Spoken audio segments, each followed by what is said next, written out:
Wait, if that was you on the phone and you on the bus, then who was flickering the lights?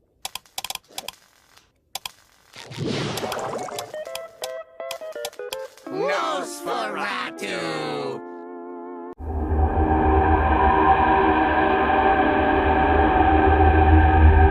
Greetings and welcome to Fright Night Flicks, where every night is Fright Night. Unfortunately, since I live in the UK, I haven't had a chance to see Robert Eggers' Nosferatu yet. It doesn't come out until this weekend. But to close out 2024 and celebrate the hype around the remake, I thought it would be a great idea to review the original Nosferatu. To help me with this review, I brought in a good friend of mine who is a fan of both Nosferatu and German Expressionist movement era cinema. He's a fellow YouTuber, known for making a video series about a man and his clone, and has now gone on to create his own media website, which I happen to write reviews for.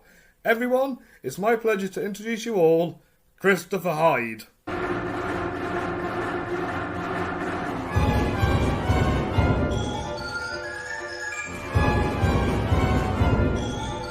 Chris, as the first guest on the channel who is also from England, how does it feel to make your first appearance on Fright Night Flicks?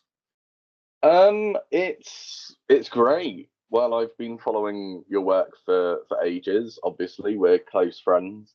I think this new venture of yours into horror is a welcome one, seeing as there is a lack of horror sort of review channels around, and I think it's not as niche as people like to claim it is. I think horror can be quite inclusive. It's very inclusive. So I hope that what you're doing adds to that inclusivity and gives people the opportunity to check out films that they've not seen before. Exactly, that's the whole point of why I started reviewing in the first place.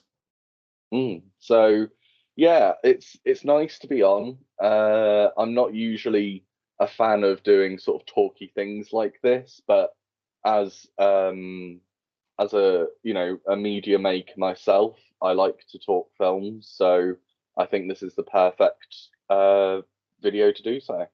Yes, great. I'm glad to have you on board. Before I get started, do you have anything you'd like to say about the 2022 film Nosferatu?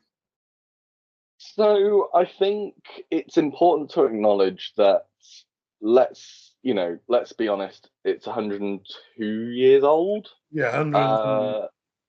So in that time, film and the industry has changed massively, and we've gone from strength to strength in each decade, bringing new filmmakers and new techniques to life. So when you're looking back at a film like this, it's important to acknowledge that this is very early cinema. This is the dawn of cinema, as it were. So Yes. reviewing a film like this, as opposed to, let's say, the new Nosferatu, there's going to be a lot that you can't necessarily extrapolate on, in terms of like dialogue, because there's no dialogue. So I think for me, it's an important film to cover, especially with the legacy of cinema. But there are certain restrictions to how far you can really review a film like this. Exactly. And I'm going to begin the first part of my review now. The thing I love most about Nosferatu is the visuals. Back in the 1920s, films heavily relied on visuals rather than storytelling because there was no dialogue. For the most part, it worked, and you can really see it in that film. With each shot, it feels incredibly detailed, showcasing fantastic production design and costumes, which are also very well done too. Each frame feels like it's perfectly directed and helps tell the story through its artistic style. Chris, do you think the artistic merit of where this film stands out? Well, yeah, I agree with you in the visuals, because let's be honest, early cinema is all visual, and cinema as a whole is a visual medium. So, when silent films came out, it was dependent on how the sets looked, how the costumes looked, how the actors' makeup, Exactly. everything goes into the visual side of things because there wasn't any audio. So for me, Nosferatu has a very distinctive, very memorable visual style, born out of the German expressionism of that era. And I think it went on to influence a multitude of different films, Yeah. throughout the decades that followed. Yeah. Well, I just Um, watched that Patrick Willems a video about megacities. He mentions Metropolis being like the influence for that. I always yeah, see kind of this film as the Godfather's horror film before Psycho kind of changed everything. well, I definitely agree that you can say this is one of the Godfathers of horror because I don't think you can necessarily give Nosferatu all of the credit, seeing Right how from it. you had the films like the Cabinet of Dr. Caligari, Yes, which is also yeah, fantastic. and you've got like the Testament of Dr. Mabuse as well. That was the two I was confused of. Yeah. Um, so you've got films like that. Then you've got like London by Midnight, with Lon Chaney, that's unfortunately lost to time. So Nosferatu was definitely one of the pioneers of the genre, Yes. um, and the way they construct the sets and the way that it makes you feel that you're in that environment is it's astounding for cinema of 100 years ago. Exactly. Exactly. Yes, so let's move on to the storytelling. The story, an illegal adaptation of Bram Stoker's Dracula, is easy to follow, and in my opinion, it's a better reimagining than Stoker's story. Don't get me wrong, I do like some of the more straightforward adaptations of Dracula, especially Francis Ford Coppola's version, but most of them feel a little bit dragged out. This one, however, it feels more better paced, like you kind of know the story from start to finish without like getting bored. Do you find the story easy to follow in the way it's told, obviously through no dialogue as well? So the story is pretty much beat for beat what happens in the Bram Stoker's book. It's a very condensed version. It removes a lot of the because in the book the main storytelling device is the protagonist and his letters to his lover. Yes, So obviously it's not easy to translate that into a silent film. So the way that they managed to condense the story down to its most basic parts, and yet it it's like what, an hour long, so you've yeah, still got a full story. It's just they take out all the bits that just couldn't translate over, yeah. and it's very weird seeing how this is such a success, seeing how this was probably the birth of copyright infringement. This probably Um, was the birth of copyright infringement. and in a year where online spaces have had a fierce debate over plagiarism, to cover a film that pretty much is the epitome of plagiarism, it's it's it's funny, really funny. Oh, it's funny. It is very, very Um, funny. but I think story wise, yeah, I pretty much like this telling. It does well for what it's trying to achieve. I just wish they'd just got the rights for Dracula. Yeah, I get what you mean. I get what you mean. But overall, in terms of acting, I find this one hard to judge because the cast rely more on their movement rather than dialogue. However, I do appreciate the way they kind of embodied the characters through the movement and helped tell the story alongside the visuals. As obviously, need the film was like a jigsaw puzzle. And Max Freak, who, funnily enough, got a Batman villain named after him, who plays the Count, remains the stand-up performer for me because I feel like he captures the character, and through all that makeup, he does look like a vampire. But he's also Definitely. managed to become a horror icon over the past 100 years. But the main question I want to ask you is, how would you judge the acting in a silent film? Well, this is interesting because I mean my favorite silent film is Metropolis, as you know. Yes. And the one thing that you can really tell with silent film actors is it is very theatrical. They've come from a theatrical background and they pretty much have to heighten their performance, as it Yes. were. So I do find the acting a bit mixed. Uh, Max Shriek as Count Orlok works perfectly. You need a heightened character for the villain. It works so well, and with the added makeup and design of the character, it just screams horror. But you can kind of tell with the other actors that they're trying quite hard. Yeah, And I get what you mean. You can tell in their faces. yeah, and it both comes across very well and not well at all. Yeah, So it's like watching a Nicolas Cage film. yeah, yeah. Is it John? Jack? Not John Hart.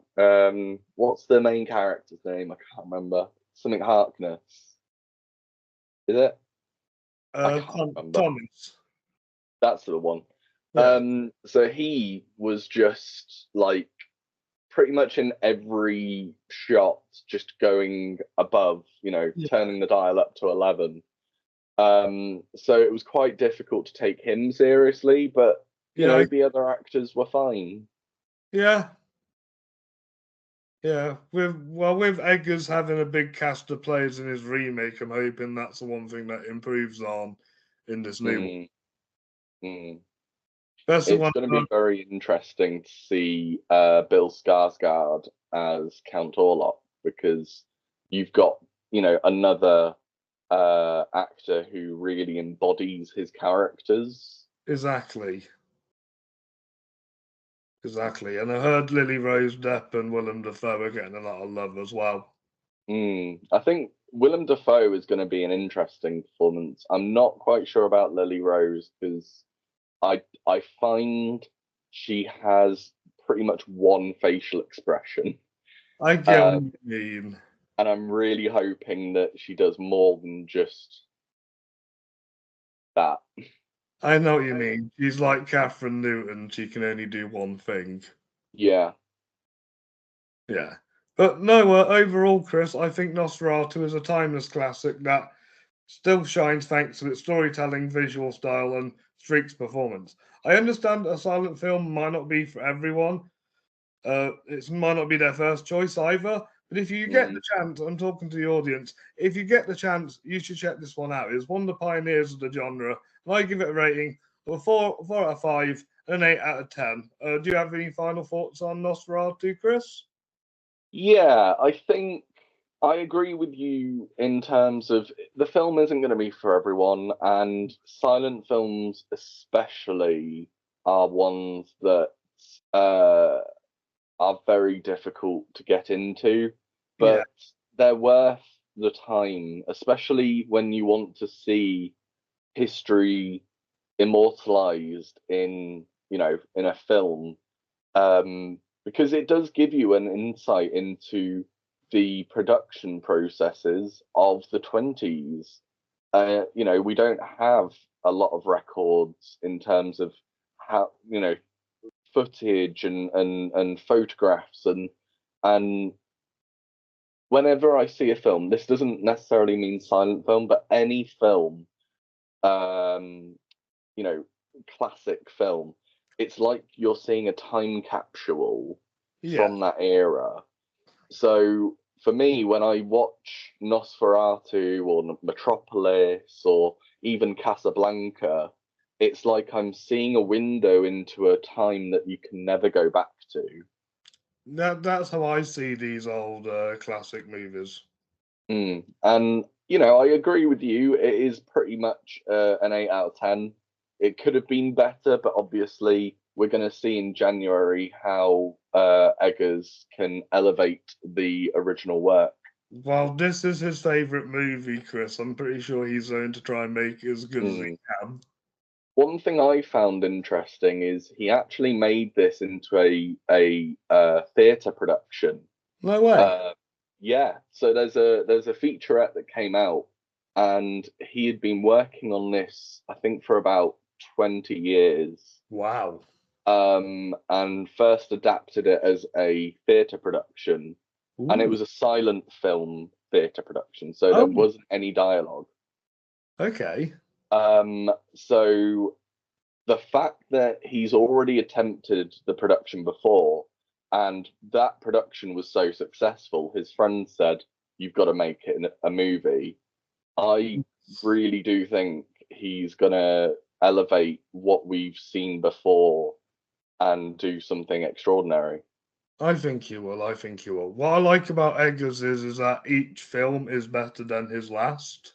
Yes, yeah, he's one of those where he goes from strength to strength, and that's what you want in a proper director. You can have directors that'll have a miss, but you want them to know that miss and then make it better the next time around. But Eggers literally goes from strength to strength every film. Exactly. Exactly. And yeah, and that is our chat on Nosferatu. Thank you guys for watching. Have you seen this 1920s classic? You let me know in the comments down below, and don't forget to like this video, subscribe to this channel, and follow us on social media so you don't miss a single scare. Chris, would you like to drop your links? Yeah, so I run a media production company. We're non-profit, audience-led. You can support us on our website. We release videos, audio productions. We've done quite a lot of articles this year with fellow critic Robbie contributing his thoughts. Yes, that's me. And we've got some new projects coming in the new year. So you're more than welcome to support us at keziahhydemedia.com. Yes, check it out because you want to see my non-horror reviews on there. Yes. Well, Chris, it's been an absolute pleasure having you on board to talk about Nosferatu. I hope to have you on here again soon. Yes, thank you very much, and see you later, guys. It's great. Well, thank you, guys, and I hope you all have a fantastic new year, and I'll see you all in 2025. But until then, stay spooky.